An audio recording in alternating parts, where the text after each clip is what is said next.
Once again, welcome to all of you. Today's topic: heterodox sect. And what is heterodox sect? Why they emerged? All details we looking forward. দেখো after 16 মহাজন পথ basically এই টপিকটা আমরা পড়ি, আবার দেখবে কোনো কোনো বইয়ে হয়তো 16 মহাজন পথের আগে মেনশন করা রয়েছে, ইভেন কোনো কোনো বাংলা বইয়ে হয়তো মেনশন করেনি। তো জাস্ট এই টার্মটা ম্যাক্সিমাম বইগুলোতে পাবে না, হ্যাঁ এনসিআরটি বইগুলোতে পেতে পারো, কারণ হয়তো ইংলিশটা অনেকের কাছে পরিচিত নয়। আর বাংলার যার অর্থ প্রচলিত মতের বিরুদ্ধে। যখন বলছি 16 মহাজন পথ, সেই সময় যদি বলি প্রচলিত মত কি চলছে, প্রচলিত অর্থাৎ সেই সময়কার গতানুগতিক রুলস রেগুলেশন কোন ধর্ম বিলং করছে। অবশ্যই বৈদিক এজের কাহিনী পড়ছি আমরা, বৈদিক এজ লেটার বৈদিক এজ, এক্স্যাক্টলি বৈদিক age was one of the golden age for all mankinds. আর আফটার বৈদিক এজ অর্থাৎ লেটার বৈদিক থেকে শুরু হয়েছে মানব সমাজের অরাজকতা। এই অরাজকতা কেন শুরু হয়েছে সবাই জানো, প্রত্যেকে এখনই নিজেদের মধ্যেই তোমরা একটু খেয়াল করে দেখো, যখন যে যার সুযোগ পাবে তার সুযোগের সদ্ব্যবহার করবে। তো এক্স্যাক্টলি সেই সময় আমরা সাধারণত জানি 4টে বর্ণের কথা, অর্থাৎ বৈদিকে যে আমরা দেখেছি 4টে বর্ণ, অর্থাৎ ব্রাহ্মণ, বৈশ্য, ব্রাহ্মণ, ক্ষত্রিয়, বৈশ্য, শূদ্র, এই 4টে বর্ণ। এই 4টে বর্ণকে কেন্দ্র করে সব বিজনেস কন্টিনিউ করেছে। সে সময় যারা সুপ্রিম অথরিটি ছিল, আর ওই সময় বলছি সুপ্রিম অথরিটি অবশ্যই মোস্ট নলেজেবল ব্রাহ্মিনস, আর মোস্টলি ব্রাহ্মণিক্যাল কালচার ওয়াজ ডমিনেটেড। লেটার বেদিকের কথা বলছি, লেটার বেদিকে কী কী চেঞ্জ হয়েছে সমাজ ব্যবস্থাতে। প্রথমত মহিলাদের অধিকার ছিনিয়ে নেওয়া হয়েছে। ছিনিয়ে মিনস অধিকারটা দেয়া হয়। সাপোজ বেদিকে যে পূজা পাঠ করতে সেখানে অংশগ্রহণ করতে পারতো মেয়েরা, কিন্তু লেটার বেদিকে যে মহিলাদেরকে শূদ্র সমেত তুলনা করা হলো। লেটার বেদিকে আর্লি বেদিকে যে একটা কম্পারিজনের ভিডিও রয়েছে, সেটা একবার দেখে নিয়ে ক্লিয়ার বুঝতে পারবে কীভাবে চেঞ্জ হয়েছে। প্রথম বলছি আর্লি বেদিকে যে বর্ণ সিস্টেম ছিল, বাট লেটার বেদিকে যে সেটাকে কাস্ট সিস্টেম পরিণত করা হয়, অর্থাৎ type of business. Don't take it negatively, just realize as per your realistic view as a history student, try to understand, don't try to be a radical minded. Okay, so dominated দেখো সেই সময় ব্রাহ্মণিক্যাল culture, অর্থাৎ almost এই দুটো কালচারের কথা বলি, বৈশ্য শূদ্র এদের লোয়েস্ট স্ট্যাটাস। তো সাপোজ এদের অধিকার যে বেশি দেবে, অর্থাৎ জনগণকে যে সুযোগ বেশি দেবে তাকেই সাপোর্ট করবে। সাপোজ কোনো ক্ষত্রিয় এসে বললো শূদ্রকে যে তোমাদের ইকুয়াল রাইট দেওয়া হবে, তো ডেফিনেটলি ব্রাহ্মণ কালচারকে মানবে না, তাই তো এটা সিম্পল লজিক। ইভেন শূদ্র বৈশ্যকে যদি বলা হয়, ক্ষত্রিয় বলে যে আমাদের ইকুয়াল স্ট্যাটাস দেবো, তবুও সে রাজি হবে। অর্থাৎ নিচের যে কোনো কাস্টকে যদি বলা হয় হাই স্ট্যাটাস দেবে, যেমন ক্ষত্রিয়কে যদি বলা হয় ব্রাহ্মণ যে আমাদের সেম স্ট্যাটাস দেওয়া হবে, অবশ্যই ওদের সঙ্গেই থাকবে। এক্স্যাক্টলি এইরকম কিছু অরাজকতা সমাজ ব্যবস্থার মধ্যে থাকার কারণেই হেটারোডক্স সেক্ট তৈরি হয়েছে। প্রচলিত মতের বিরুদ্ধে অন্য কোনো একটা সেক্ট তৈরি হবে, সেই জন্য বলছে এটাকে হেটারোডক্স সেক্ট। এবং এই হেটারোডক্স সেক্ট কি অলমোস্ট সেই সময় ব্রাহ্মণিক্যাল কালচারের বিরুদ্ধে, যেহেতু ধীরে ধীরে অরাজকতা বেড়ে যাচ্ছিল, তাই অলমোস্ট 64 এবার কথা 62 সেক্টের কথা মেনশন করা রয়েছে। অলমোস্ট 62 সেক্ট সে সময় ইমার্জ হয়েছে। আউট অফ 62, অর্থাৎ এই 62 ইমার্জ হলো কার জন্য? সমাজের নিচু শ্রেণীতে যারা বাস করতো তাদের অধিকার দেওয়ার জন্য। বেসিক ফান্ডা ক্লিয়ার। তো সমাজের নিচু শ্রেণীতে যারা রয়েছে মোস্টলি শূদ্র, অর্থাৎ মোর দ্যান 90% পিপল আর লিভিং অ্যারাউন্ড শূদ্র কাস্ট। ওকে, তো অর্থাৎ এদেরকে নিয়ে বিজনেস কন্টিনিউ। ইভেন প্রেজেন্টে পলিটিক্যাল বিষয়ে যদি দেখো একবার, দেখবে ভোট ব্যাংকের ইস্যুতে পলিটিক্যাল লিডার তাদেরকেই প্রেফার করবে যেখান থেকে দেখবে ভোটটা পাবে ঠিকঠাক। সব জায়গায় একই। ইভেন যদি বলো কোনো একটা সিচুয়েশন রিয়েলিস্টিক ভিউতে, সিনেমার কাহিনী বলি আমি, সিনেমা দেখতে দেখতে হঠাৎ করে দেখবে হিরোইন কোথাও হয়তো চোর ডাকাতের আন্ডারে অ্যাটাক হয়ে গেছে, মাঝখানে যে হিরো এসে বাঁচিয়ে দেবে, অর্থাৎ বলতে পারে এদেরকে হিরো। মানব সমাজ অন্ধকারে যাচ্ছিল এবং সেখান থেকে উদ্ধার করার জন্য কয়েকজন হিরো কেম ইনটু পিকচার। এই হিরোর মধ্যে বলতে পারে টোটাল 62 হিরো সেই সময় এসেছিল মার্কেটে। But out of 62 most preferable এবং মোস্ট অ্যাকসেপ্টেবল এই 4 জন। ইভেন এই 4 জনের মধ্যে যদি বলো মোস্ট ডমিনেটেড লাস্টের দুটো, অর্থাৎ জৈনিজম, বুদ্ধিজম।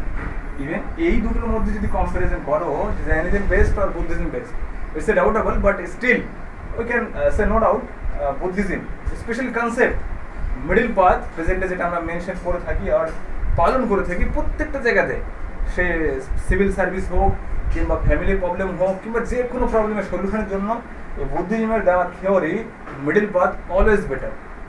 এবার ইন্টারন্যাশনাল রিলেশনে যদি বলো, ইন্ডিয়া চায়নার যে সিচুয়েশন রয়েছে, যদি বলো এক্সট্রিম সিচুয়েশনে সলভ হবে, নেভার পসিবল। মিডল পথেই আসতে হবে, সবাইকে একটু না একটু কনসিডার করতে হবে, বাট সেটা মিডল পথ। তো সেই মিডল পথের কনসেপ্টটা বুদ্ধিজম থেকে নেওয়া হয়েছে। ইভেন ফার্স্ট ওয়ার্ল্ড ওয়ারের পরে যদি একটা কাহিনী দেখো, ইউএসএ আজকে প্রেজেন্টে যেটাকে আমরা ইউএসএ দেখছি মোস্ট ডমিনেটেড সুপ্রিম পাওয়ার পৃথিবীর মধ্যে। আর এটারও একটাই কারণ, তারপর মানে ফার্স্ট ওয়ার্ল্ড ওয়ারের পর ইউরোপে গ্রেট ডিপ্রেশনের নাম শুনে থাকবে। গ্রেট ডিপ্রেশন হয়, গ্রেট ডিপ্রেশন গোটা ওয়ার্ল্ড এফেক্ট হয়েছিল, যদিও ডিপ্রেশন শুরু হয়েছিল ইউএস থেকে, বাট সেই এফেক্টের জন্য ইউএস অলমোস্ট কলাপসড হয়ে যাচ্ছিল, অলমোস্ট ধ্বংসের পথে যাচ্ছিল। বলা হয় সাপে ওয়ার হয়ে গেছে সেকেন্ড ওয়ার্ল্ড ওয়ার এসে। তার আগে রুজভেল্ট ওদের প্রেসিডেন্ট ইউএসের, সে এসে এই মিডল পথের অর্থাৎ মিডল পথ টাইপ অফ পলিসি গ্রহণ করে একমাত্র দেশকে উদ্ধার করেছে। তো সেখানেও সে বুদ্ধিজীবীর কথাও মেনশন করেছিল রুজভেল্ট। সো শুধু ইউএস নয়, পৃথিবীর প্রত্যেকটা দেশে অ্যাটলিস্ট সবাই মতটাকে ফলো করে। কনসেপ্টটা এসেছে কত বছর আগে, 16th সেঞ্চুরি বিসির কথা বলছি, বিসিতে চলছে আমরা এখন, কিন্তু এডিতে এখনো আসেনি। এডি বিসি এইটুকু মাথায় রাখার চেষ্টা করবে, তাই নয়। হেটারোডক্স সেক্ট সেই সময় যখন কন্টিনিউ করছে 62 অলমোস্ট আউট অফ 62, এই চারটে তোমাদের পরীক্ষার জন্য ইম্পর্টেন্ট। ইভেন এই চারটা তো নয়, এই চারটার মধ্যে দুটো ইম্পর্টেন্ট, জৈনিজম অ্যান্ড বুদ্ধিজম। তো শুধু চারবাক আজীবিকার কাহিনীটা জেনে রাখো। যখন বলছি ব্রাহ্মণিক্যাল কালচার, এর এগেনস্টে ভালো লাইফস্টাইল হিসেবে এই দুজনকে নিয়ে আসা হলো, মানে মার্কেটে আসলো। চারবাক এসে বললো এরকম কোনো রীতিনীতি পালন করতে হবে না, কোনো কিছু করতে হবে না, অলমোস্ট লাক্সারি লাইফ ডিল করো, লোন লেগে ঘি পিও, দ্যাট ইজ দ্য কনসেপ্ট। অর্থাৎ তোমার যা যা আছে এই জন্মেই সব কিছু করতে হবে, পরের জন্ম বলে কোনো জন্ম নেই। এবার এই দুটো পুরোপুরি সিমিলারই বলতে পারো, আজীবিকা আর চারবাক অলমোস্ট সিমিলার, এই দুটোরই কনসেপ্ট সেম জিনিসই। তবে একটা জিনিস মনে রাখবে, প্রত্যেকটা সেক্ট অলওয়েজ এগেইনস্ট ব্রাহ্মণিক্যাল কালচার, অর্থাৎ ব্রাহ্মণিজমের বেদের এগেনস্টে। যদি কোথাও কোনো কোশ্চেন থাকে যে among them which is not supported Vedic culture or Ved, বেদকে কেউ সাপোর্ট করেনি। বেদের যা লেখা রয়েছে, হ্যাঁ কিছু কিছু হয়তো টার্ম সাপোর্ট করতে পারে, বাট বেদের যে অলমোস্ট 95% কালচার তারা ডেনাই করেছে। বাট এক কথায় বলতে পারো বেদকে এরা ডেনাই করেছে, সিম্পল লজিক। কারণ বেদ লিখেছে কে সবাই জানি, মানুষই লিখেছে, তাই তো। বাট ব্রাহ্মণিক্যাল কালচারে একটা টার্ম সেই সময় ইউজ করা হতো যে বেদে যা লেখা রয়েছে সেগুলো গডেরই দেওয়া, গডেরই লেখা। বাট এটা তো লজিক নয় বেসিক্যালি, টাইম টু টাইম সেটা আমরা বুঝতে পেরেছি। এনিওয়ে, তো চারবাক আর আজীবিকার সম্বন্ধে বেশি ডিটেলস কিচ্ছু পড়তে হবে না তোমাদের, পরীক্ষা খুব একটা আসে না, একদমই আসে না। আর যদিও হয় ইউপিএসসির ক্ষেত্রে একটা দুটো কোশ্চেন হয়ে থাকে লজিক্যালি, তাও সেটা একটু মাথায় রাখলে বুঝতে পারবে। যেমন প্রত্যেকে বেদের বিরুদ্ধে, ইভেন প্রত্যেকে গডের এক্সিস্টেন্সকে ডিনাই করেছে। কোথাও কোথাও Charvaka Ajeevika partially accepted the theory of God or existence of God, but Jainism, Buddhism, they both are deleted concept of God. But একটা কথা মনে রাখবে, জৈনিজমের মহাবীর তাকে সবাই গড হিসেবে মানে, বুদ্ধিজমের গৌতম বুদ্ধ তাকেও সবাই গড হিসেবেই মানে। তাহলে কি হলো কালচারটা? বাট লেটার ইট ওয়াজ ইন্টারপোলেটেড, অর্থাৎ এটাকে মডিফাই করা হয়েছে। সো যাই হোক, চারবাক ফিলোসফির মধ্যে ওই একটা কথাই বারবার বলবো, যা কিছু আগে থেকে রয়েছে অর্থাৎ প্রি ডিটারমাইন্ড। চারবাক আজীবিকা দুটোই, যে নিয়তি যেটাকে বিলিভ করে থাকে সাধারণত আজীবিকা সেক্টর, নিয়তি সিস্টেম, আগে যা লেখা রয়েছে আমাদের ভাগ্যে যেটা হবে সেটা তো কন্টিনিউ হতেই থাকবে, অর্থাৎ এটাকে চেঞ্জ করার কোনো রকম উপায় নেই। ইভেন এখানে কর্মকেও এরা ডিলিট করতে যাচ্ছে, যেখানে এই দুটো ধর্মে জৈনিজম বুদ্ধিজমে কর্মকে এরা প্রাধান্য দিয়েছে। তো বলা হয়েছে যে চারবাক আজীবিকাতে যদি তুমি আজকে ভাবো ভবিষ্যতে আইএস অফিসার হবে, যদি তোমার ভাগ্যে লেখা থাকে, আগে থেকে লেখা রয়েছে, অর্থাৎ তোমার ওই পড়াশোনা করে কি লাগে, এটা কিছুটা পার্সিয়ালি, মানে যাদের ক্ষমতা নেই তারা ভাববে হ্যাঁ ঠিক আছে এগুলো তার করার দরকার নেই। বাট তোমার যদি সেলফ কনফিডেন্স থাকে, বিলিভ থাকে that you can be the winner, definitely you will be playing otherwise এদের মধ্যে ছেড়ে দিতে হবে। যাই হোক, এই দুটো শুধু ফাউন্ডার দেন থাকবে, ফাউন্ডারের বাইরে আর কিচ্ছু পড়ার প্রয়োজন নেই তোমাদের। আর যদি এর বাইরেও যদি দেখতে হয় তোমরা অন্য জায়গা থেকে পড়ে নিতে পারো, কোনো পরীক্ষার পার্সপেক্টিভ বলছি, আসবে না। সো আজীবিকা সেক্টর ফাউন্ডার যদি বলি Makkhali Gosala, and Charvaka sector founder that is Brihaspati, কোথা মেনশন আর কোথা পুরানা কশ্যপ, এই দুটো টার্ম ইউজ করা হয়। আমি লিখে দিচ্ছি, তোমরা একটু লিখে নেবে।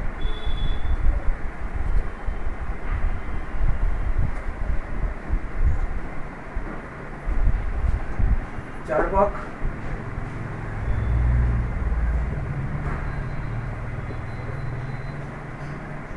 पुराना कक्षा और बृहस्पति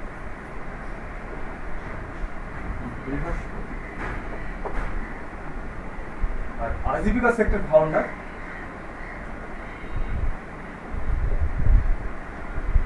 माकाली गोशाला। শুধু ফাউন্ডারটা মনে রাখলেই হবে। আজীবিকা সেক্টরের সঙ্গে জৈনিজমের কনসেপ্ট রয়েছে কিছুটা, মানে রিলেশন রয়েছে। অর্থাৎ বলা হয় যে Ajivika sect initially the follower of Mahavira, মহাবীরের ফলোয়ার ছিল 6 ইয়ার্স, 6 বছর মহাবীরের সাথে ছিল, এবং কোনো একটা বিষয়ে কালাস মানে ডিবেট আর মতভেদ হবে, তারপরে জৈনিজম ছেড়ে গিয়ে নিজে একটা সেপারেট সেক্ট তৈরি করে। এটা অনেক জায়গায় বলা হয়, হয়তো একটা পরীক্ষাতে ছিল যে এর মধ্যে কে জৈনিজমের সাথে রিলেটেড ছিল। ইভেন একটা কথা বলবো, জৈনিজম বুদ্ধিজমের সঙ্গে যে কন্টেম্পোরারি টার্মটা আমরা ইউজ করছি, এরা কন্টেম্পোরারি, বাট কোনোদিন বুদ্ধ, গৌতম বুদ্ধ এবং মহাবীরের সাথে মিট হয়েছে এমন কোনো এভিডেন্স কোথাও পাওয়া যায়নি। ঠিক আছে, কন্টেম্পোরারি সেভারাল এরিয়াতে হয়েছে, বাট মিটিংয়ের কোনো রকম কাহিনী আমরা তেমন পাইনি, ইতিহাসে আমাদের সাক্ষী তেমন নেই। তো এনিওয়ে, এই দুটো শুধু ফাউন্ডার মনে রাখলেও হবে, বাট আজ মোস্টলি আমরা এখন দেখবো জৈনিজমকে কেন্দ্র করে। সবই তোমাদের পিডিএফ দিয়ে দেওয়া হবে, যে অর্থাৎ চারবাগ আজীবিকা আমি পিডিএফ দেবো না, বাট এই দুটো জৈনিজম বুদ্ধিজম পিডিএফ দিয়ে দেওয়া হবে। জাস্ট আমি একবার বলে দেবো, নেক্সট পিডিএফ ফরম্যাটে সব কিছু করানো হবে। Don't worry.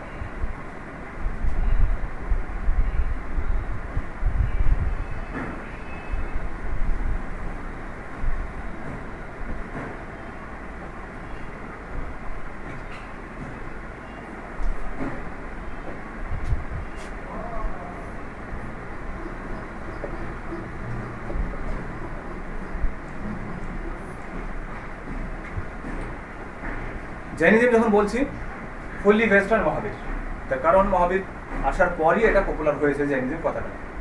দেখো, জৈন শব্দের অর্থ যদি বলি জিনা, অর্থাৎ জিনা থেকে, জিনা মিন্স কনকার। আর কনকার শব্দ যখন বলছি, কি কনকার করবে মানে জয়লাভ করা। কি জয়লাভ করবে?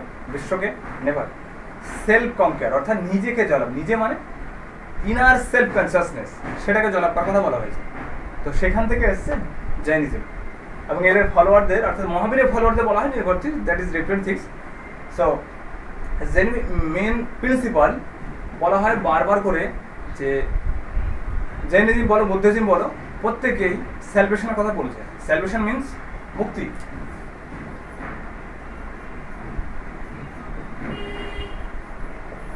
আমি যা বলছি এটা না লিখলেও চলবে, কারণ এগুলো সব কিছুই আমি পিডিএফে প্রোভাইড করে দেবো, অসুবিধা নেই। তো জৈনিজম বুদ্ধিজম দুটোই বলছে স্যালভেশনের কথা। স্যালভেশন মিন্স মুক্তি, মুক্তি from cycle of death and birth, birth death. বলা হয় মানব সমাজ, অর্থাৎ এটা বিলিভ ইন হিন্দুইজম। আচ্ছা, আরেকটা কথা বলি, হিন্দুইজম, বুদ্ধিজম, জৈনিজম অনেকে শুনে থাকবো হয়তো একই জিনিস, বাট এক্স্যাক্টলি এক নয়, এক্স্যাক্টলি এক নয়, প্রত্যেকটা সেপারেট সেপারেট ডিফারেন্ট। ইভেন এখানে একটু ডিবেটও রয়েছে। প্রথমত রিলিজিয়াস পার্সপেক্টিভ বলছি না, যদি বলো রিলিজিয়ান এই এতগুলো, আমি কতটুকু জানি, আমি একদম রিলিজিয়াস বলতে কিছু জানি। হ্যাঁ, এইটুকু বলতে পারি, কোনটা রিলিজিয়ান নয় সেটা তো ক্লিয়ার হতে পারে, কারণ কোনো রিলিজিয়ান মানব সমাজকে ঘৃণা করা শেখায় না।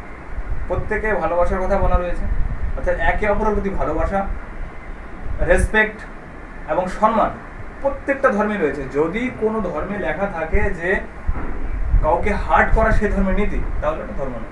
দিস ইজ সিম্পল লজিক, ওটা মডিফাই করা হয়েছে। ইভেন আম্বেদকর একটা কথা বলেছে যে কারণে মনুস্মৃতি পুড়িয়ে দিয়েছিল, বলেছিল যে ধর্ম মানুষের মধ্যে ভেদাভেদ তৈরি করে সেই ধর্মকে আমি কী করে মানব। মনুস্মৃতি অর্থাৎ বেদের ফার্স্ট ল বুক বলতে পারো না, ফার্স্ট ল বুক ইন্ডিয়াতে এটাকেই ধরা হয়। তো তো যেখানে মেনশন রয়েছে সেভারাল কাস্টের কথা, বর্ণ সিস্টেম আর caste system. Caste system means Shudra এবং ব্রাহ্মণ দুটো সেপারেট, অর্থাৎ প্রত্যেকের স্টেটাস আলাদা, প্রত্যেকের কর্ম আলাদা, অর্থাৎ এখানে ডিসক্রিমিনেট হচ্ছে।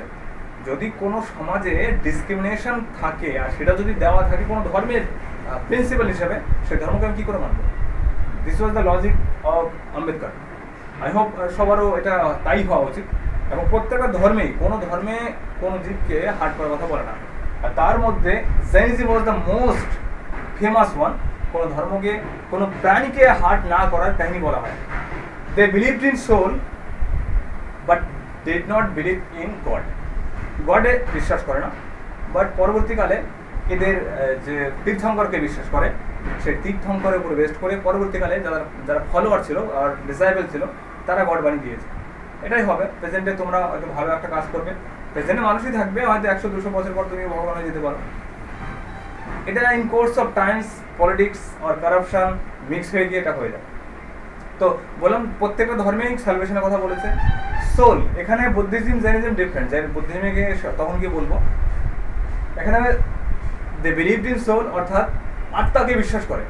আত্মা ট্রান্সফার হয় আরেক বডিতে গিয়ে, অর্থাৎ বডি টু বডি ট্রান্সফার হবে, এর কোনো রকম বিনাশ হবে না। This is logic of Jainism. Even জৈনিজমে এটা একটা খুবই চরম সত্য যে প্রত্যেকটা জীবের মধ্যেই সোল বাস করে, তারা বিলিভ করে। They believed in soul present in every object, অর্থাৎ কোনো কিছু যখন খাবে সেটা তুমি একটা সোল খাচ্ছ। যে কারণে জৈনিজমের মধ্যে দেখবে মোস্টলি ইভেন কঠোর জৈনিজমে যারা বিশ্বাসী তারা তো কোনো রকম ভেজিটেবল জিনিসও খায় না, বলা হয় সেখানেও তো সোল বাস করছে, তাহলে কী খেয়ে বেঁচে থাকে? It's a very hard to explain. So কিছু কিছু জায়গা অবশ্যই good, but somehow it will not be logical. যদি তুমি বেঁচে থাকতে চাও তাহলে হয়তো হাওয়াকে গ্রহণ করে বেঁচে থাকতে হবে, অর্থাৎ air only will be the solution for your life. So anyway, জৈনিজমের আরও কিছু প্রিন্সিপাল, সবগুলো আমি ধীরে ধীরে বলবো, জাস্ট একটা দুটো আমি কাহিনী বলে থাকি। কাহিনী মিনস জৈনিজম বলছি মহাবীরের পর থেকে। জৈনিজমের ফাউন্ডার কিন্তু মহাবীর নয়, ফাউন্ডার ঋষভদেব। সবই আমি বলে দেবো, চাপ নেই, সবই পেয়ে যাবে। ঋষভদেব ফাউন্ডার, আর মহাবীরকে বলছি লাস্টে এসে হিরো। মহাবীর 24তম তীর্থঙ্কর, তাই তো? 24তম তীর্থঙ্কর হচ্ছে মহাবীর, আর সেটাও লাস্টে। অর্থাৎ যদি প্রত্যেকে ব্যক্তি 100 বছর করে বেঁচে থাকে, 100 বছর যদি বেঁচে থাকে, অলমোস্ট 50 বছর বললাম, তার মানে 24 জনের 1200 বছর হবে। 1200 বছর আগেই অর্থাৎ শুরু হয়েছে জৈনিজম। এটা তো সিম্পল লজিক। যদি প্রত্যেকে 50 বছর বেঁচে থাকে তাহলে 24 ইন্টু 50 কত হবে? 1200 বছর। 100 বছর ধরলে তো 2400 বছর, 1200 বছর আগে শুরু হয়েছে, অর্থাৎ ঋষভদেব 1200 বছর আগের কাহিনী। বাট এটা ম্যাক্সিমাম বই মেনশন নেই, বাট ঋষভদেবের নামটা মেনশন বেদে রয়েছে, বায়ু পুরাণে রয়েছে, বাকি জিনিসগুলো পাবে না। মাঝখানে যত তীর্থঙ্কর এসেছে গিয়েছে ডিটেলস তো পাবে না। ঋষভদেবের নাম পাবে, তারপরে একটা দুটো নাম পাবো, লাস্টে গিয়ে পার্শ্বনাথের নাম পাবো। ইভেন মেনশন কিছু কিছু তো অবশ্যই সবগুলোরই পাবো। ডিটেলস যখন দেখতে যাবে প্রত্যেকের লাইফ হিস্ট্রি, সেটা মোরাললেস শুধু জৈনিজম ধর্মে রিলিজিয়ানে পাবে, বাট হিস্ট্রিক্যাল বইয়ে তেমন কিছু মেনশন পাবে। তো আমাদের মোস্টলি মহাবীরকে কেন্দ্র করি পরীক্ষায় আসবে যে জৈনিজমের যে মেন কনসেপ্ট ফিলোসফি, এটা পপুলার হয় মহাবীরের পর থেকে। তবে আরেকটা বিষয় বলি, যখন বলছি তীর্থঙ্কর, ওকে, তীর্থঙ্কর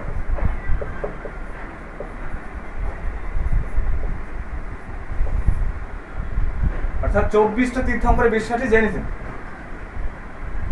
এই তীর্থঙ্কর কথার অর্থ কি? তীর্থযাত্রা, তোমরা তো নাম শুনে থাকবে। তীর্থযাত্রা কেন যায়? তো মেনলি বলা হয় তীর্থঙ্কর তাদের যে নদীর এই পার থেকে ওই পারে নিয়ে যায়। অর্থাৎ এখানে বলা হয়েছে জীবন যুদ্ধে তোমার জীবনকে এপার থেকে ওই পারে যখন নদী পার করে দেবে তাকে তীর্থঙ্কর বলছি।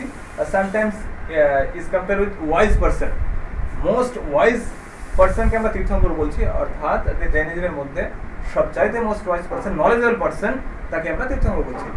তার মধ্যে মহাবীর কীভাবে ওয়াইজ হয়েছে, একজন পার্টিকুলার মানুষ থেকে ওয়াইজ পারসন কী করে হয়েছে, অর্থাৎ কীভাবে সুপ্রিম নলেজ অ্যাকোয়ার করেছে, সেগুলো তোমাদের ইম্পর্টেন্ট হবে। এই তীর্থঙ্কর টার্মটা যখন বলছি 24 জন, বাট জৈনিজম বইগুলো যখন পড়বে, জৈনিজমের যে মেন গ্রন্থগুলো রয়েছে অর্থাৎ অঙ্গ রয়েছে, দ্বাদশ অঙ্গ রয়েছে, সেই মেন বইগুলোতে গিয়ে পাবে আরো সেভারাল কনসেপ্ট। এখানে আরো কিছু বলা হয়েছে, টোটাল 63 ক্যারেক্টারের কথা বলা হয়েছে এখানে। মানে আমরা 24 জন তীর্থঙ্করের কথা বললাম, এছাড়াও নয়, একে ইনক্লুড করে টোটাল 63 ক্যারেক্টার কথা বলা যায়। 63 ক্যারেক্টার কি কি? এখানে আরো একটা বিষয় তোমাদের জানা উচিত, দেখো জৈনদেবের কিন্তু সেপারেট মহাভারতের একটা ভার্সন রয়েছে। যেমন বলছি মহাভারত সব কাহিনী অনেকেই আমরা ক্লিয়ার, মহাভারতের হিরোকে সেটাও অনেকেই জানি, বাট জৈনিজমের যে মহাভারত তৈরি হয়েছে সেটাতে কিন্তু হিরো এবং যুদ্ধের কাহিনী সব ডিফারেন্ট। ইভেন জৈনিজমের মহাভারতে দ্রৌপদীর কোনো এক্সিস্টেন্স নেই, সেখানে কোথাও মেনশনই নেই। জৈনিজমের মহাভারতের যে বইটার নাম সেটা ছিল হরিবংশ, তোমরা একটু দেখে নিতে পারবে।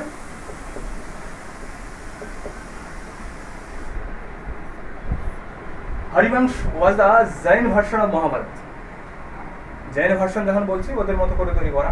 এখানে যুদ্ধ দেখানো হয়েছে শ্রীকৃষ্ণ বাসুদেব, শ্রীকৃষ্ণর সাথে জরাসন্ধ মগধের রাজার সাথে শ্রীকৃষ্ণ, যেটা মথুরা, এই দুজনের যুদ্ধের কাহিনী দেখানো হয়েছে মোস্টলি। এবার এখানে অনেক কিছুই নেই যেটা প্রেজেন্ট মহাভারতে আমরা দেখে থাকবো। ইভেন জৈনিজমের রামায়ণ রয়েছে, রামায়ণ শুধু একটা নয়, এটা জৈনিজমের তো অনেকগুলো রামায়ণ রয়েছে, এবং প্রত্যেকটা রামায়ণে ডিফারেন্ট লজিক ইউজ করা হয়েছে। যেখানে রামকে হিরো বলা হয়েছে, ম্যাক্সিমাম লক্ষ্মণকে হিরো ধরা হয়েছে। এখানে জৈনিজমের মহাভারত যে ভার্সনটা রয়েছে সেগুলো আমাদের দরকার নেই। তো এর বাইরে ওভারঅল জৈনিজমের কনসেপ্টের মধ্যে 63 ক্যারেক্টার, এগুলো পরীক্ষা আসবে না, জাস্ট আমি বলার জন্য বলছি। এই ক্যারেক্টারের মধ্যে দেখো 24 জন তীর্থঙ্কর, 24 জন, আর 12 জন এখানে বলেছে চক্রবর্তী সম্রাট।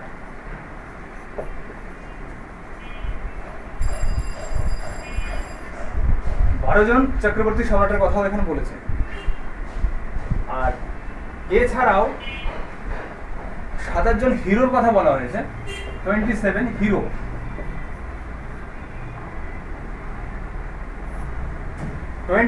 হিরো। এই হিরোগুলো কে কে? এই হিরো ছিল কৃষ্ণ, বলরাম, বাসুদেব। প্রত্যেকের 9টা করে ভার্সন রয়েছে, মানে 9টা করে কাহিনী দেখানো হয়েছে, 9টা স্টোরি। কৃষ্ণের 9টা হিরোর কাহিনী বলা হয়েছে, বলরামের 9টা হিরোর কাহিনী কথা বলা হয়েছে, এবং বাসুদেব, এখানে প্রেজেন্টে শ্রীকৃষ্ণকে বাসুদেবের সঙ্গে তুলনা করি, মেনলি শ্রীকৃষ্ণের বাবার নাম ছিল বাসুদেব, তো যেটা সেপারেটলি দেখানো হয়েছে। তো 9টা 3 9 27 এখানে হলো, 27 12 24, দেখো 63 হচ্ছে। এই টোটাল 63 ক্যারেক্টার কথা বলা হয়েছে।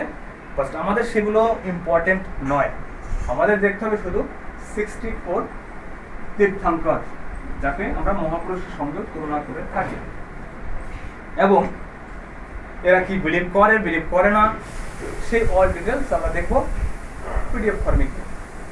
বেসিক ফান্ডটা তোমাদের পরীক্ষার জন্য কি কি ইম্পর্টেন্ট সেগুলো দেখলেই হবে। আর জন্ম মৃত্যু অলমোস্ট ছোটবেলা থেকে অনেক বারবার করে পড়েছি, জন্ম কখন হয়েছে, মৃত্যু কখন হয়েছে, মায়ের নাম, বাবার নাম, ছেলের নাম, মেয়ের নাম, এগুলো তো মুখস্থের বাইরে কিছু নেই। লজিক কিছু আছে কি?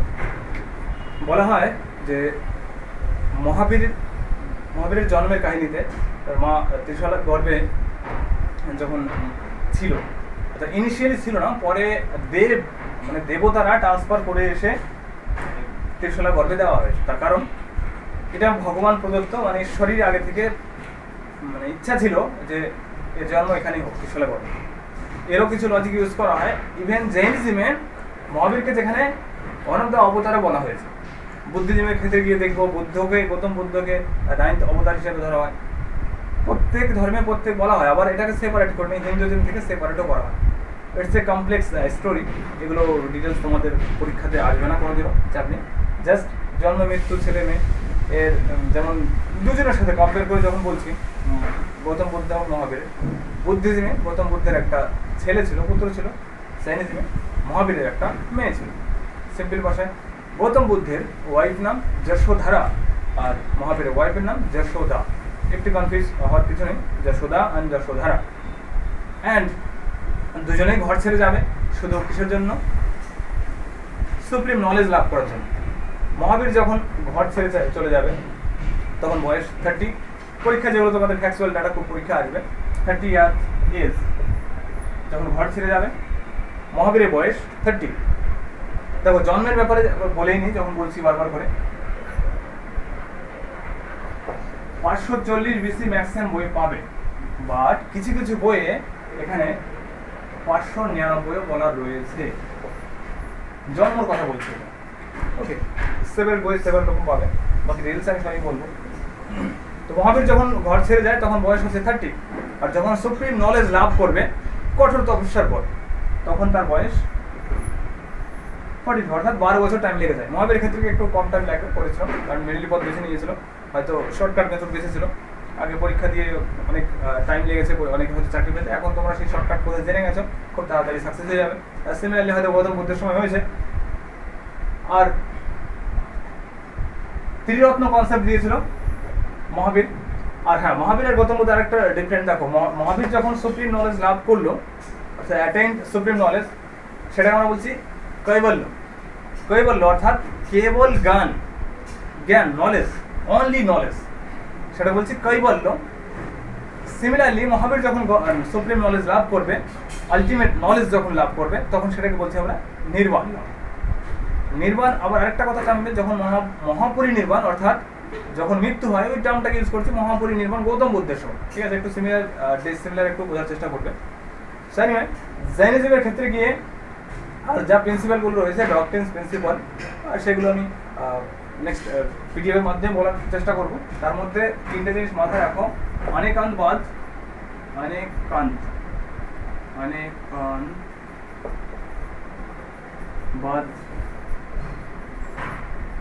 ন্যায়বাদ, শ্রেয়বাদ। এই তিনটে থিওরি জেনারেলি দেওয়া, পরীক্ষা অনেকবার এসেছে। অনেকান্তবাদ, ন্যায়বাদ, শ্রেয়বাদ, তিনটে থিওরি লেখানো রয়েছে, তোমাদের অসুবিধা নেই। অনেকান্তবাদ যেখানে বলা হয়েছে যে অনেক থিওরি হতে পারে, life can have many aspect, লাইফের সেভারাল অ্যাসপেক্ট হতে পারে। ন্যায়বাদ অর্থাৎ ন্যায়ের কথা যেখানে মেনশন করা হয়েছে।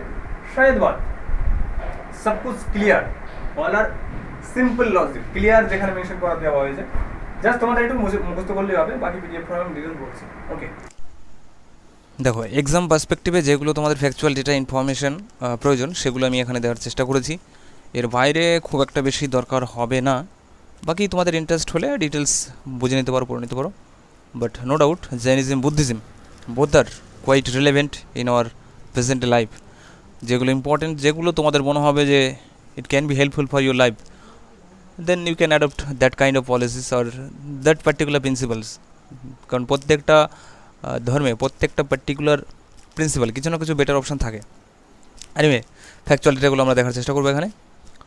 জৈনিজম যেখানে রয়েছে জিনা অর্থাৎ কনকোয়ার, এটা আমি তোমাদের বললাম। They believed in 24 Tirthankara, total 24 জন তীর্থঙ্করের কথা বলেছে এই ধর্মে। 24 তীর্থঙ্করের মধ্যে 19 Tirthankara Mallinath, and she is the only female Tirthankara, এটা আমরা অনেকেই জেনে থাকি। অর্থাৎ 19তম তীর্থঙ্কর যে ছিল সে একমাত্র মহিলার তীর্থঙ্কর ছিল, বাকি সব ছিল মেল তীর্থঙ্কর। দেন 23তম তীর্থঙ্কর পার্শ্বনাথ, এবং 24তম সেটা হচ্ছে মহাবীর। 23তম তীর্থঙ্কর পার্শ্বনাথ যিনি ছিলেন mainly Prince of Varanasi. Varanasi আমরা জানি নামটা কী করে হয়েছে, বরুণ এবং আশি এই দুটো নদীর সংযোগস্থল অবস্থিত, তাই। এবং এই পার্শ্বনাথ সম্বন্ধে তেমন ডিটেলসের মধ্যে এখানে দুটো পয়েন্ট আমি বলে মেনশন করার চেষ্টা করেছি। He died in Parshvanath hill, that is Chotanagpur plateau, প্রেজেন্টে অবস্থিত ছোটনাগপুর প্লেটুতে। And he was the prince of Varanasi, একটু আগেই বললাম। অ্যান্ড 24তম তীর্থঙ্কর মহাবীর। মহাবীর সম্বন্ধেই তোমাদের মোস্টলি একটু দেখতে হবে, মহাবীরের ডিটেলস অর্থাৎ লাইভ বার্থ, ফ্যাকচুয়াল ডেটা যেগুলো হয়। বার্থ কোন্ডু গ্রামে জন্মগ্রহণ করেছিল, 540 BC কোথাও কোথাও মেনশন রয়েছে, আবার কোথাও কোথাও বলেছি আমি 599, কোথাও কোথাও কোনো কোনো বইতে রয়েছে। তো ম্যাক্সিমাম 540টাকেই প্রিফার করা হয় যতগুলো পরীক্ষা রয়েছে। এক্স্যাক্ট প্লেস যদি বলা হয়, বৈশালী ডিস্ট্রিক্ট, বিহারে অবস্থিত। অ্যান্ড ডাইড কোনো কোনো বইতে পাবে 463, আবার কোথাও 466 বিসি ইন পাওয়াপুরি। পাওয়াপুরি কোথায় ছিল? 16 মহাজনপদের মল্লের ক্যাপিটাল। আশা করি সবার মনে আছে। দেন হিজ ফাদার সিদ্ধার্থ। সিদ্ধার্থ ছিল এর বাবার নাম, এবং সিদ্ধার্থ গৌতম বুদ্ধের আসল নাম, এটা একটু মাথায় রাখবে। মাদার ত্রিশলা, মায়ের নাম। এক্স্যাক্ট ডেটা তোমাকে মুখস্থ করতে হবে, এখানে একদম কোশ্চেন হলে ডিরেক্টলি এভাবেই হবে, এর বাইরে ডিটেলস এখানে কিছু বলার নেই। ওয়াইফ যশোদা, আর গৌতম বুদ্ধের ওয়াইফ কী ছিল? যশোধারা। জাস্ট রিমেম্বার, একটু কনফিউজিং বিষয়, অনেক সময় তোমরা কনফিউজড হয়ে যেতে পারো। ডটার অনুজা প্রিয়দর্শী, কোথাও কোথাও প্রিয়দর্শিনী থাকতে পারে। এবং মহাবীরের প্রথম যে শিষ্য ছিল জামালি, ও the first disciple, he also Mahavira son in law, অর্থাৎ জামাই মানে মেয়ের husband. His follower was known as Nirgranthas, অর্থাৎ মহাবীরের যারা ফলোয়ার ছিল তাদেরকে নীরগন্থেশ হিসাবে আমরা জানতাম। Then he left the house at the age of 30, এটাও বলেছি 30 বছর বয়সে বাড়ি ত্যাগ করবে। He got supreme knowledge Kaivalya, অর্থাৎ যখন সুপ্রিম নলেজ অর্থাৎ লাভ করবে সেই টার্মটাকে আমরা কৈবল্য হিসেবে ধরে রাখি এখানে। অ্যাট দ্য এজ অফ 42, আর কোথায় কৈবল্য লাভ করেছিল? জিম্বিকা গ্রাম, জাম্বিকা আর জিম্বিকা, যেরকম প্রোনাউন্সিয়েশন পাবে সেরকমই দেখবে।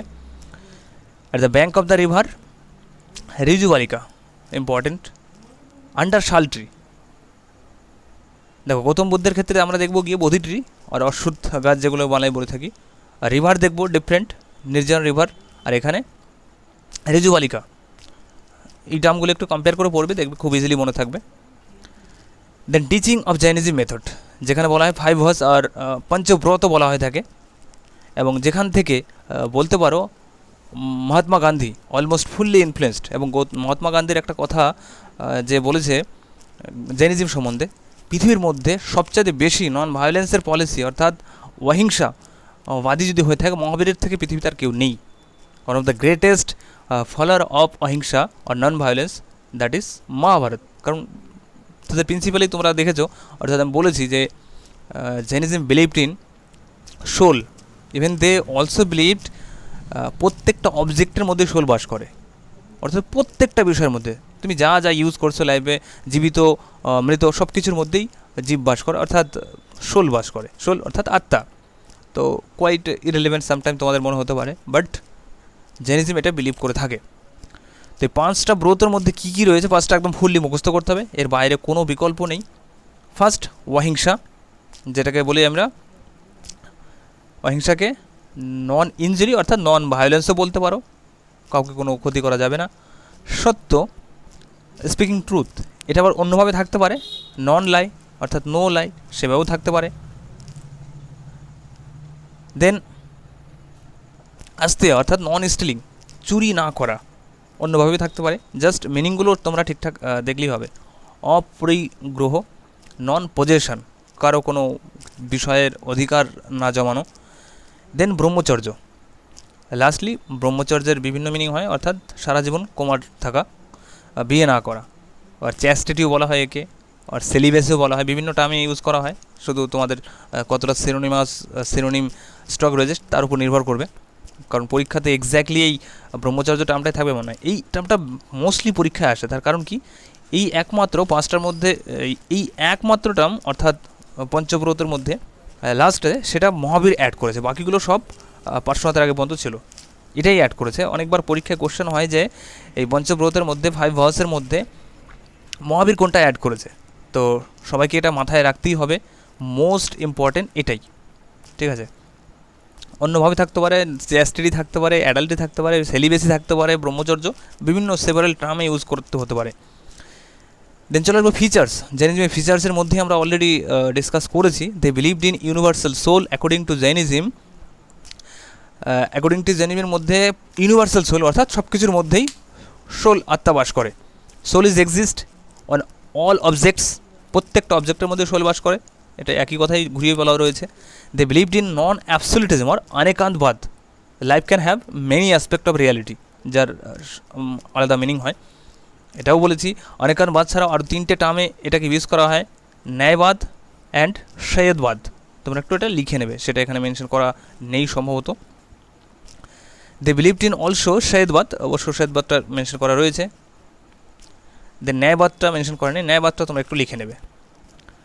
দে বিলিভড ইন থিওরি অফ কর্ম, অলমোস্ট সবই বুদ্ধিজমের ক্ষেত্রেও সেম পাবো। কর্মকে বিলিভ করে থাকে, কর্মগুণে তুমি যা ইচ্ছা করতে পারো, এবং ফ্যাসিলিটি এটা দেওয়া হয়েছে বলেই বৈদিক কালচার ধীরে ধীরে ফেডেড আউট হয়ে গেছে। ইভেন পরবর্তীকালে দেখবে জৈনিজমও ধীরে ধীরে ডিলিট হয়। বলা হয় যে জৈনিজমের ধ্বংসের কারণ অর্থাৎ decline, what was the reason behind the decline of Jainism, এরকম কিছু কারণ। তখন তোমরা রিজন হিসেবে বলতে পারো জৈনিজমের মধ্যে কারাপশন হয়ে যাবে মহাবীর চলে যাওয়ার পর। পরবর্তীকালে যারা ফলোয়ার আসবে তারা এটাকে বিভিন্ন ভাগে ভাগ করে দেয়। ইভেন দিগম্বর শ্বেতাম্বর দুটো ভাগে ভাগ হয়ে যায়। তার কারণ কী ছিল সেটা আমরা সামনে বলছি। The karma and the concept of salvation, the beautiful concept. Basically salvation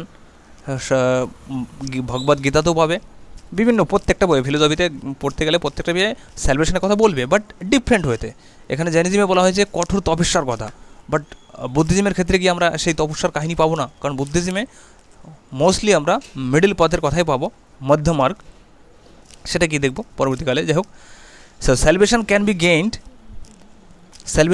gained by follow the Triratna. Triratna concept কিসের সঙ্গে রিলেটেড, পরীক্ষা অনেকবার এসেছে, তোমাদের এটা মাথায় রাখতেই হবে। Triratna or three jewels.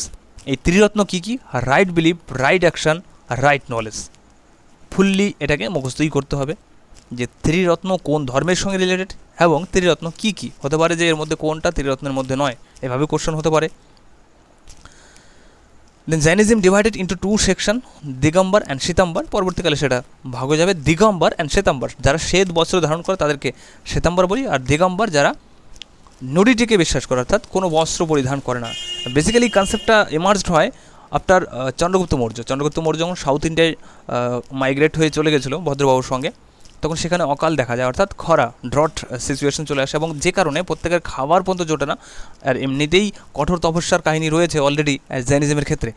আর তখন প্রত্যেকে অলমোস্ট যারা ফলোয়ার ছিল যে ভদ্রবাহু এবং চন্দ্রগুপ্ত মৌর্যের, যেহেতু খেতে কিছু পাচ্ছে না, আর খেতে না পাওয়ার জন্য পরিধানের কোশ্চেন তো আসছেই না, তো অটোমেটিক সেটা পরবর্তীকালে কিছু কিছু মানে ফিচার্সে বলেছে যে হয়তো পরবর্তীকালে এটাকেই ট্র্যাডিশন হয়ে আসছে ভদ্রবাহু যারা ফলোয়ার ছিল, তো সেখান থেকে দিগম্বর শ্বেতাম্বর কনসেপ্টটা চলে আসে। বাট যখন তোমরা জৈনিজমের মূল বইগুলো পড়বে তখন ডিফারেন্ট ওয়েতে মিনিং সেটাকে বলা হয়েছে। আরেকটা বিষয় যে দিগম্বর শ্বেতাম্বরের ক্ষেত্রে গিয়ে দেখবো আমরা যে শ্বেতাম্বরে যে নাইনটিন্থ তীর্থঙ্কর যে ফিমেল ছিল সেটা বিশ্বাস করে না। দেখো 19th ফিমেল এটা একমাত্র দিগম্বরে বিশ্বাস করে। এনিওয়ে, তো সেটাও দেখবো, জাস্ট মনে রাখলে হবে তোমাদের, এগুলো ডিটেলস তোমাদের আসবে না, চাপ নেই। দেন দিগম্বরের লিডার কে ছিল? ভদ্রবাহু বললাম একটু আগে, আর শ্বেতাম্বরের লিডার ছিল স্থূলভদ্র। তোমরা নামগুলো জানো, কিন্তু কার কী লিডার সেটা একটু মাথায় রাখলে হবে। ডিফারেন্স যদি তোমাদের থাকে, খুব ডিফিকাল্ট লেভেল কোশ্চেনের ডিফারেন্স খুব একটা আসে, তার বাইরে এত ডিটেলস দরকার হবে না।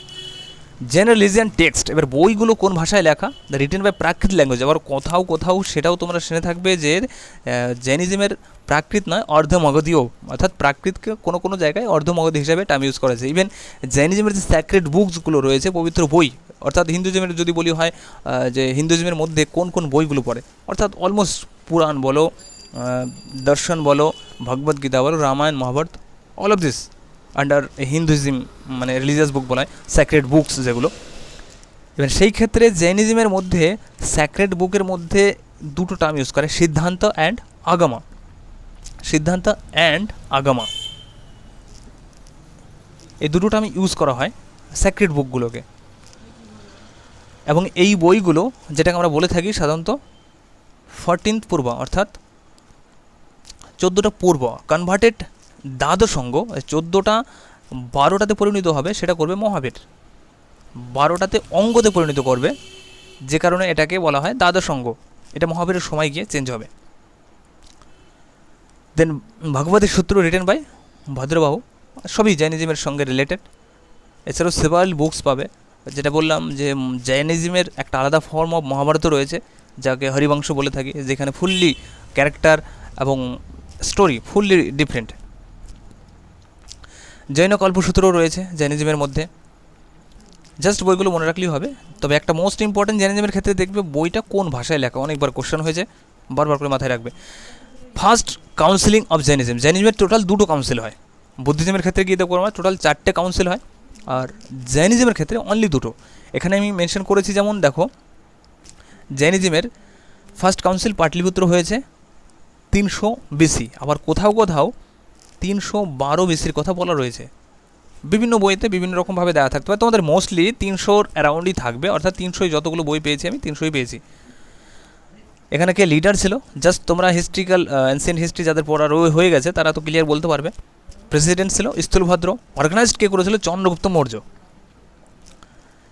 দেন সেকেন্ড কাউন্সিল, জৈনিজমের সেকেন্ড কাউন্সিলে বল্লভে, যেটা গুজরাট অবস্থিত। এখানে আমি বলেছি 512 এডি, বাট কোনো কোনো বইয়ে মেনশন করা রয়েছে 463, আবার কোথাও 66। এক এক বই এক এক রকম রয়েছে, অপশানে যেটা পাবে সেটা অবশ্যই করবে। বল্লভী গুজরাটে অবস্থিত, এবং প্রেসিডেন্ট কে ছিল? প্রেসিডেন্ট একটু ডিফিকাল্ট নেম, তোমাদের প্রনাউন্সিয়েশন কী হবে একবার দেখে নেবে। দেবার্দি সমশ্রামনা, প্রনাউন্সিয়েশন কী হবে তোমরা একটু করে নেবে। সরি ফর দ্যাট, আমার প্রনাউন্সিয়েশন সেরকম খুব একটা ভালো নয়, দুঃখিত, please try to manage it. Anyway, then এরপরে অর্গানাইজড বাই ভানুগুপ্ত আর বুদ্ধগুপ্ত, একই ব্যক্তি, গুপ্ত যুগে গিয়ে সেটা হয়েছিল। হ্যাঁ, এটা একটু তোমাদের একটু বলা হলো না হয়তো, 1 মিনিট। হ্যাঁ হ্যাঁ, অবশ্যই বলা হয়েছে, একটা এডিতে আর একটা বিসিতে, এটা মাথায় রাখবে। ফার্স্ট কাউন্সিলিং হয়েছিল বিসিতে, আর সেকেন্ড কাউন্সিলিং হবে এডিতে, জাস্ট রিমেম্বার ইট। এছাড়াও জেনিজমের যেমন 7 ফান্ডামেন্টালের কথা বলেছে, ফান্ডামেন্টাল এলিমেন্টস জেনিজমে ইউজ করা হয়। 7টা মানে ফান্ডামেন্টাল এলিমেন্টস কী কী, তার মধ্যে জীবা অর্থাৎ সোলকে ইন্ডিকেট করা হয়েছে, সোল অর্থাৎ আত্মা, অজীব অর্থাৎ বডি, আমাদের যে বডির কথা বলা হয়েছে বডির মধ্যেই সোল বাস করে। এক্সাম্পল দিতে গিয়ে একটা নদীর মধ্যে যদি কোনো বোট পার হয়, সেখানে আমি বোটটা মেনশন করার কথা বলেছিলাম, এখানে তোমরা এটা কেটে দিতে পারো, অসুবিধা নেই। যেটা বডি সেটাই বোট হতে পারে, অসুবিধা নেই। এখানে ওয়াটার, এটা আপাতত তোমরা কেটে দাও, কারণ এটার এক্সাম্পল বুঝিয়ে তারপর তোমাদের বলতে হবে। তা শুধু ডিরেক্ট মিনিংটা একটু জেনে রাখবে। অসর্ব, যেখানে ইনফ্লো অফ কর্ম, অর্থাৎ আমাদের কর্মের যে ফল, কর্মের ইনফ্লো, সেটাকে বলা হয়েছে অসর্ব। দেন বন্ধা, অর্থাৎ মিনিং দেখে বুঝতেই পারছি, দ্য বন্ডেজ অফ কর্ম, কর্মের বন্ডেজের কথা বলা রয়েছে। মানে কর্মক্ষেত্রে কখনো কখনো গিয়ে ভাবি যে এটা করবো কি করবো না, এই কাজটা করলে হয়তো পারিবারিক কোনো প্রবলেম হবে, কিংবা হয়তো কেউ গার্লফ্রেন্ড বয়ফ্রেন্ড কারো কষ্ট হতে পারে। এই বন্ডেজগুলো কর্ম করতে গিয়ে যে বন্ডেজগুলো আমাদের চলে আসে পিছন টান, সেটাকে বলছে বন্ধ। সিম্পলভাবে তোমরা বুঝতেই পারছো। দেন সম্বারা, স্টপেজ, যখন জীবনের ক্ষেত্রে যেতে যেতে কোথাও আমরা স্টপেজ দিই, এখানে ফুল ডিফারেন্ট মিনিংয়ে বুঝতে পারবে, ঠিক আছে? এই ট্রেন বাস এগুলোর স্টপেজের কথা বলছে না, আমাদের জীবনের কিছু স্টপেজ চলে আসে। যদি বলি সেই স্টপেজগুলো কখন আসে, যখন একটা টার্নিং পয়েন্ট আসে। সাপোজ জীবনের শুরুতে একটা টার্নিং পয়েন্ট আসবে, তোমাদের ক্ষেত্রে মাধ্যমিক পাস করলে প্রথমবার মনে হলো যে না কিছু একটা পরীক্ষা পাস করলাম, তারপর এইচএস, তারপর গ্র্যাজুয়েশন, কাইন্ড অফ স্টপেজ বলতে পারো লাইফের ক্ষেত্রে। সেরকমই জীবনের জন্ম, মৃত্যু, মাঝখানে একটা পাবে বিবাহ, এই বিগেস্ট স্টপেজ। এর বাইরে তুমি কি কি করছো লাইফে, এটা একটা ইন্ডিকেট করা হয়েছে এখানে। দেন এছাড়াও রয়েছে নির্জারা, অর্থাৎ এক্সাস্টন অফ কর্মা। দেন মোক্ষ, মোক্ষ বিষয়টা সবাই ক্লিয়ার আশা করি। স্যালভেশনের কথায় বলা হয়েছে মোক্ষ অর্থাৎ মুক্তি, মুক্তি, salvation, salvation from the cycle of birth and death, জন্ম মৃত্যুর সাইকেল থেকে বেরিয়ে আসার বিষয়টাকে বলা হয়েছে মোক্ষ। এর বাইরে তীর্থঙ্করের নাম এবং সিম্বল পরীক্ষায় বেশ কয়েকবার পাবে, প্রিভিয়াস ইয়ারে অনেকবার এসেছে যে কোন তীর্থঙ্করের কী কী সিম্বল ছিল। তার মধ্যে প্রথম তীর্থঙ্কর, প্রথম 1-2টো এবং লাস্টের 2-3টে জানলেই হবে, বাকিগুলো কোনো প্রয়োজন নেই, কারণ 24টা তীর্থঙ্করের সিম্বল জেনে অযৌক্তিক মুখস্থ করে কোনো লাভ নেই। জাস্ট ইম্পর্টেন্টগুলো আমি বলছি, আর এর বাইরে আমি শিওর আজ পর্যন্ত পরীক্ষা আসেনি, আর আগামীতেও আসবে বলে মনে হয় না। ঋষভনাথ, যার ঋষভনাথকে আবার আদিনাথও বলে থাকি, যার সিম্বল ছিল বুল। দেন অজিতনাথ, এলিফ্যান্ট।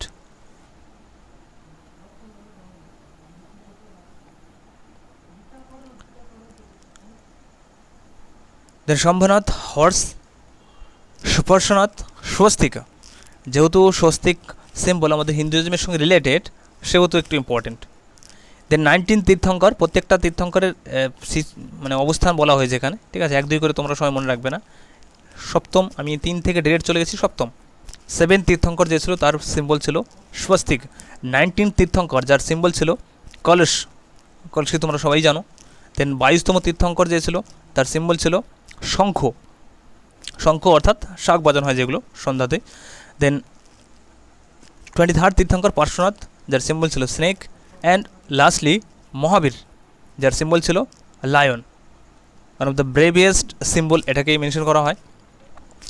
এছাড়া যেগুলো তোমাদের জন্য বাকি থাকলো শ্বেতাম্বর এবং দিগম্বরের ডিফারেন্স, সেই ডিফারেন্সগুলো একমাত্র যদি একটু ডিটেলস পড়তে হয়, কোশ্চেন আনসার ডিসকাশনে আমি কিছুটা বলার চেষ্টা করব, বাকি আর আপাতত খুব একটা প্রয়োজন হয়। তবু শুধু জেনে রাখো, দেখো শ্বেতাম্বর যারা তারা অনলি শ্বেত বস্ত্র পরিধান করে, আর দিগম্বর যারা উইদাউট বস্ত্র, উইদাউট অ্যানি ড্রেস ফুললি তারা পছন্দ করে। শ্বেতাম্বরদের মধ্যে যেটা বলেছিলাম 90 তীর্থঙ্কর ফিমেল, সেই নামটা নিয়ে একটু কনফিউশন রয়েছে, তারা অনেকে হয়তো বিশ্বাস করে, আবার অনেকে বিশ্বাস করে না, বাট দিগম্বরে সেটা অবশ্যই রয়েছে। এছাড়াও কিছু ডিফারেন্স রয়েছে যেগুলো তোমাদের পরীক্ষায় আজ পর্যন্ত ডাব্লিউবিসিএসে খুব একটা আসেনি। মোস্ট ফিচার্স ওটাই শ্বেতাম্বর দিগম্বরে, যে শ্বেত বস্ত্র পরিধান করা এবং উইদাউট বস্ত্র, দ্যাটস ইট। এর বাইরে আর খুব একটা বেশি দরকার। তারপরে যা যা লাগবে আমি আছি। So hopefully will meet with next video, that is Buddhism, and till then, thank you, good luck.